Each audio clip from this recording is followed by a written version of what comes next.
Like the sea meets every shore, not an if but it's a when. From beginning to the end, I am fire in the rain. I've been through it all before, and I'd go through it again. Feel me. People suffer silently in the society with different conditions, situations, and diseases. For today, we have decided to get to learn some of these conditions. There might be diseases at the same point as conditions. My name is Susan Awor. You're on The Life I Live. Today's guest should be a leader, a friend to many, a sister. If I say all, what will she say? Welcome to the show. Thank you so much, Susan. Good evening. Good evening to you. Kindly brief us your names, what you do, so we start from there. Okay. My name is Sarah Nekesa. I am the Executive Director of Epilepsy Support Association Uganda. We are located here in Wakiso off Hoima Road. Our village is Gombe B. Thank you so much. Okay, I think we got to know who we have today. And today being a day, an international day of person with epilepsy, I think we are here to learn more about this. What causes it? Can this be cured? Is it a disease? Is it a condition? So let's start with the cause. From the cause, we get to know what causes this. I think I will first take you through what Epilepsy Support Association does first. We are a membership organization that was put together way back in 1998. So we are celebrating our silver jubilee next year. We are a membership organization putting together persons with epilepsy, their families, their caretakers, and their parents. We work with doctors, neurologists, psychiatric doctors, psychiatric officers. We work with several referral hospitals, health center 4s, health center 3s. Our membership right now is standing at about 20,000 members, and we are spread all over the country. Yeah, now going back to the question of what is epilepsy and what causes it. Now, epilepsy is a neurological condition that affects the brain, the human brain. Now, this epilepsy, because it affects the brain, you know that we function using the brain. So because it is the brain that is affected, persons with epilepsy always get what they call seizures. Now, there are several causes of this condition, which is now a disease because it is well managed by health workers. Accidents. As long as you move on anything that is not your legs, even your legs, you can fall and hurt your brain, your head. So accidents really cause epilepsy because like borders, for example. In Kampala here, we register so many people suffering from epilepsy who ride borders because they are not careful enough on the road, and probably they have not known that hurting your head can easily bring epilepsy. Accidents of motor vehicles, of course, you've seen that many people get involved in these nasty accidents, and when it hurts your head, then that scar is formed on your head, on your brain. Maybe what I've not said is epilepsy is seen. It can be seen. The scan can be taken and that scar can be located where it is exactly. that is causing all this. So when you go back to the causes, away from accidents, we look at malaria. Not well treated malaria causes epilepsy, most especially in children. We've seen, most especially here in Uganda, they call it a yawe. By the time a child gets that a yawe, it is, how do we call it? Convulsing. A child convulses because of high fever, and they have not managed that fever very well. So by the time the child convulses, it means that the malaria has gone to the brain. As subsequently as that child grows, you may see that kid having seizures. Ultimately, they become epileptic seizures. In children still at birth, we've registered mothers who fail to push at the right time. So the doctors are telling you, please push, this is the time to push. But because it's very painful sometimes, the mother is fearing to push out this child. And the baby's head is just at the right moment to get out, but the mother is pressing the head. So you see, it's already affecting the brain of that child. So subsequently, that child can easily have epilepsy. Still at childbirth, there are these children who are very active at birth. A child has come out, but they are fighting, they are crying, they are kicking. But at that point, a child is very slippery with blood and all those fluids that are associated with childbirth. So if the attendants are not very careful, that child can fall off. And you know, at that point, the head is the heaviest, so it goes fast down, causing that scar on the brain. At birth, still, we look at these vacuums, these machines that they use to help mothers to bring out that kid. When a mother has completely failed to push out, now they cannot rush with this mother to theater, they have to do something.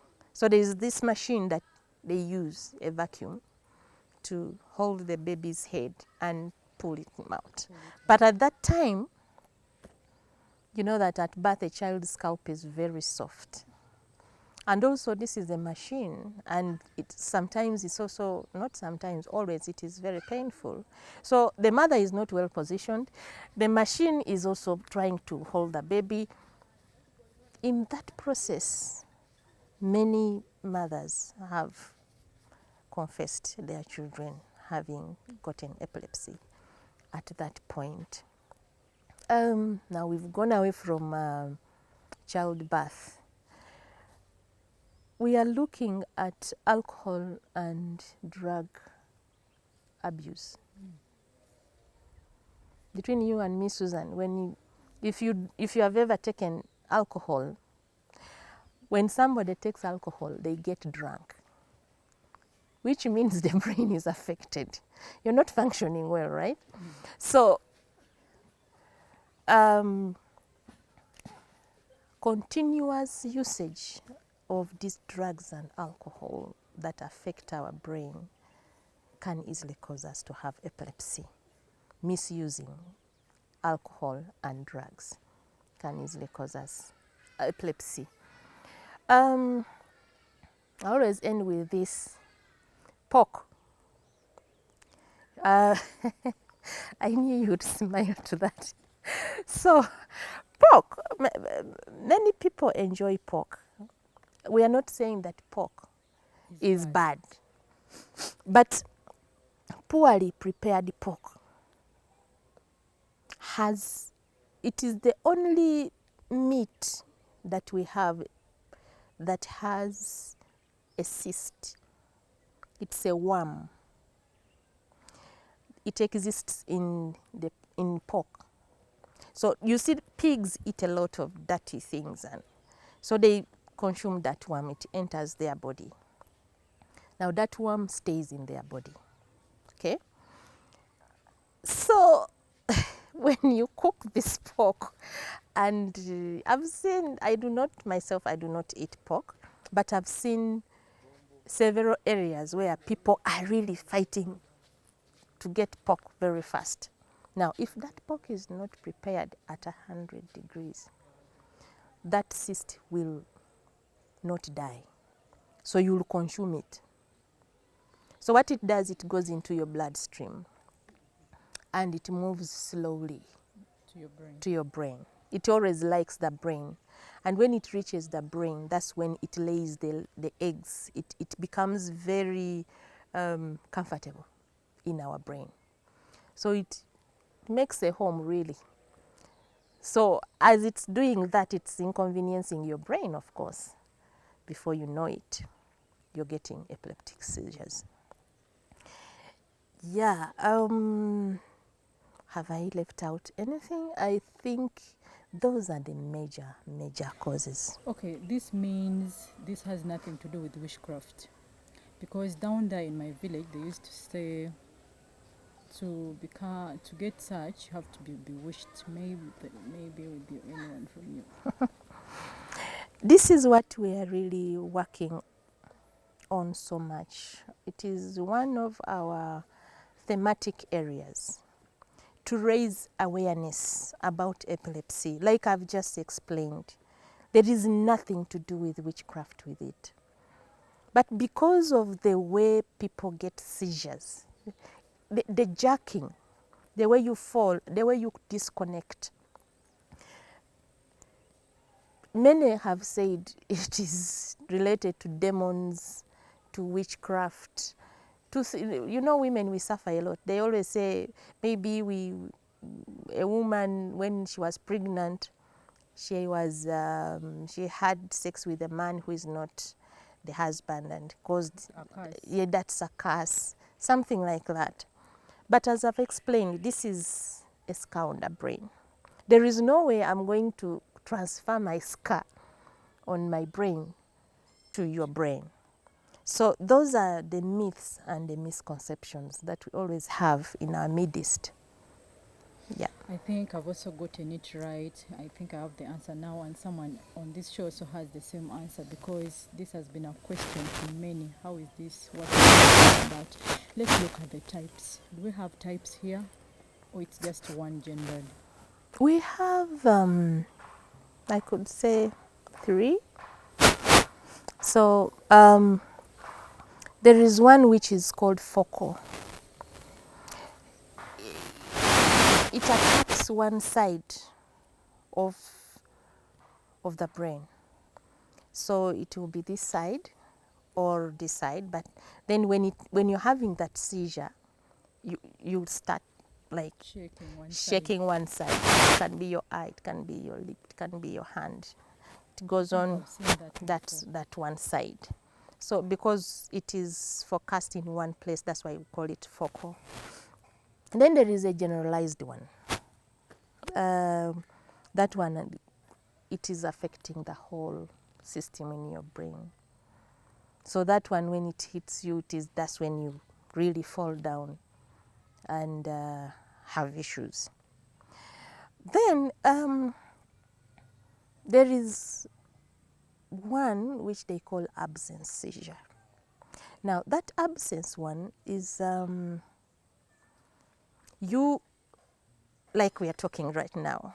Like that's the only way I can explain to you. We are talking right now, then I disconnect right now. Just from nowhere? Yeah, I disconnect. I've not fallen. I'm not jerking. I'm not doing anything. But I have disconnected. I'm not here. Whatever I'm holding falls because I'm not in control of my faculties. I've seen that too. Yes. And it's very common in children.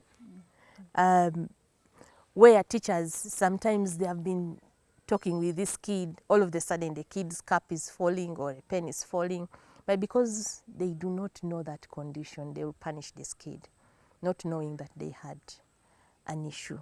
Those are the major ones. Okay, for the types, I think I've seen 2 or 3. The 2 I've seen them for myself. Let's look at treatment Yeah. and how. How is this treated? Let's start with the treatment side of it. By the way, you had asked me, no, I could take you back a bit. You asked me how we identify the persons that we serve. Now, like I said, we work a lot with health centers, and we work through groups. We call them branches. So, and the people who are in these groups, we call them volunteers. They choose a leadership that takes them around there, because then that leadership and the group that they are leading, they are charged with a mandate to identify. Sometimes they go to hospital when they are getting their drugs. As they are getting their drugs, then they interact with others who have come, and they do not know that we are here. So they are the ones who will recruit them and talk about us and interest them to join that particular group.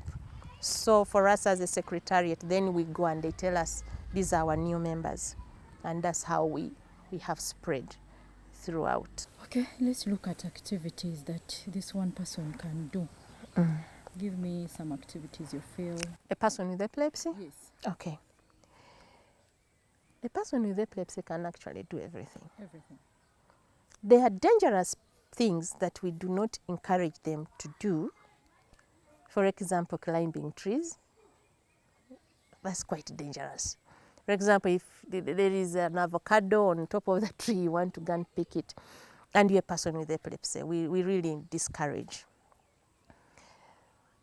But when you are really controlled, when you are on drugs and your situation is controlled, a person with epilepsy can literally do everything that a normal person can do. But there are those few don'ts that we say, please, if you are a person with epilepsy, be careful, don't try this. First of all, we say don't take alcohol. You already have a condition, and then you want to get drunk. That's another, adding something to a very wrong person, you know. Then I've gone now to triggers. That is a trigger. We encourage most people with epilepsy not to go to discos. Those flickering lights, they affect them. So as you've seen on TV, sometimes they say the next image has flickering lights. So persons with epilepsy, please do not watch this. BBC does that. I hope that UBC should really capture this, because then if you warn them, then they will not be watching it, that particular part, because it causes some kind of disorganization in the brain, and then somebody can easily have a seizure. We discourage people with epilepsy to swim. We really discourage them because of, how about if you get a seizure when you're swimming, then what happens? Yeah, we also discourage them fetching water from the rivers because of the currency that is running, that will disrupt your brain, how it is functioning. We've seen so many drowning in water. Also, we discourage persons with epilepsy not to, we discourage them from cooking from open fire places because of the epileptic bans that we have registered. They actually die because at that point of a seizure, Susan, you have disconnected. You are out of this world, because it's like these wires and they have been removed. So when you come back, that's when they tell you what it is. It is the person who was next to you who will tell you what happened. So even if you're burning and you've put your hand in fire, you will not feel the pain, you will not feel anything until you're back. So we discourage, really. We encourage protected stoves where the fire is in, and if you put firewood, even if you fall there, you'll fall on the protected area. You'll not fall directly into the fire. But none than that, less than that, we encourage, as long as you are on controlled, the seizures are controlled, your condition is under control by the doctors, you can do anything else. Can get married, can have children. Yeah, you can live like another normal person. I think I'm getting answers, and I'm still getting a lot and more, and I'm also learning. Hope me and you are learning and taking something out of it, not just sitting here and just shaking my head, but I am learning. Yeah. For now, I'm out for a break, and when we get back, we want to know, do they live a normal life, and what's the lifespan? Because the lifespan is for God, but we need to know, how long do I live if I have this? For now, I'm out for a break.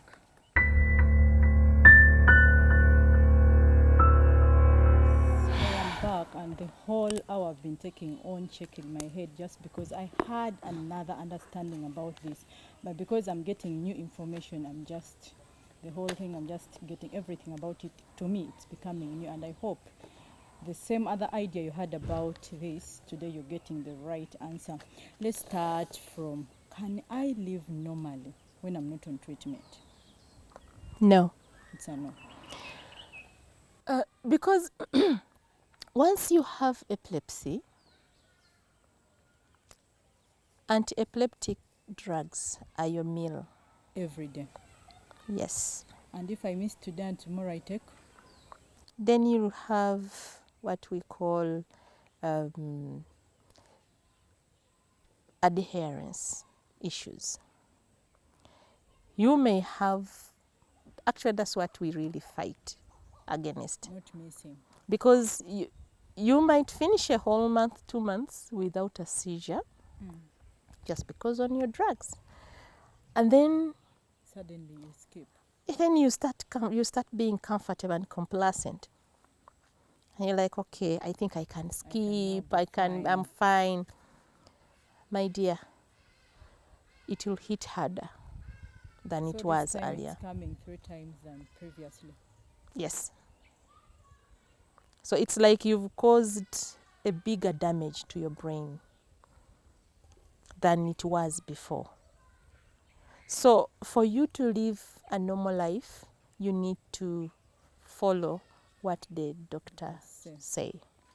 Okay, so how long do I have to take these drugs from the start? Is it for the rest of my life, or there is time when time comes and I'm going to get done and I live another life without drugs? It's very dependent on several issues, on how you are adhering, on how the environment, because by the way, management of epilepsy, they say 40% is medical, 60% is the support, the psychosocial support around you. So how is your environment? How are you managing yourself? You can live a normal life, but if the environment around you is not conducive enough, say you have, for example, those who are married, you have an abusive partner, for example, in schools, at school you are discriminated against, those environments are not safe for persons with epilepsy. Otherwise, they can live very normal lives.